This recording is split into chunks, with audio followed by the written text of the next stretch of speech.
Good afternoon, everyone. My name is Oscar Kemp, and I today will be completing my final advocacy product for Social Work 422.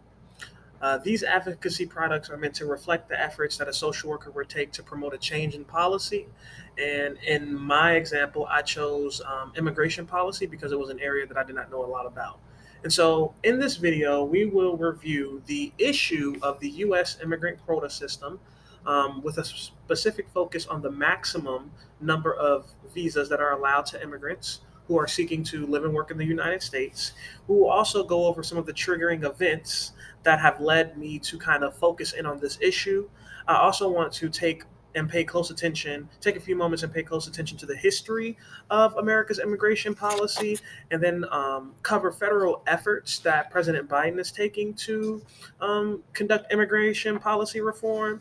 And then I also want to go over my social work approach um, to this advocacy plan and to this advocacy effort. So, first, the issue is that the U.S. has a maximum number of visas allowed to the United States. We know that in recent years, the Del Rio, Texas incident, in which thousands were stranded under the Del Rio Bridge in Texas, and also the death of hundreds of immigrants on buses as they travel over the border, led me to kind of study this event. And it creates a momentum for immigration policy reform. The 1924 National Origins Act actually set this cap, and ever since then, that act is still in place. Considering Title 42 and what Title 42 has done to the act, Title 42 is also one of the hoops that has been in place for immigrants. Now, the chances of divided Congress, and that is why my advocacy efforts are really rooted in technology, infographics, and really just disseminating information out through the general public about the U.S. immigrant visa quota. So my social work approach to this was really rooted in the NASW Code of Ethics.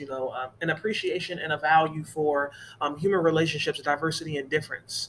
And I think that a lot of the scholarly literature that I read about this topic, about the immigrant quota system, talks about America's racialized and gendered understanding of belonging in the United States, and how a lot of families are turned away from America because they do not meet the norms, the gender norms that we have set in place. And it is so important that our country continues to engage with people who do not adhere to our social norms if we ever expect to meet the very complex social challenges that we have. Finally, the U.S. immigrant quota system does not align with the economic reality of our country. And in order to uplift all of those out of poverty, we are going to need more hands on deck. This concludes my advocacy effort.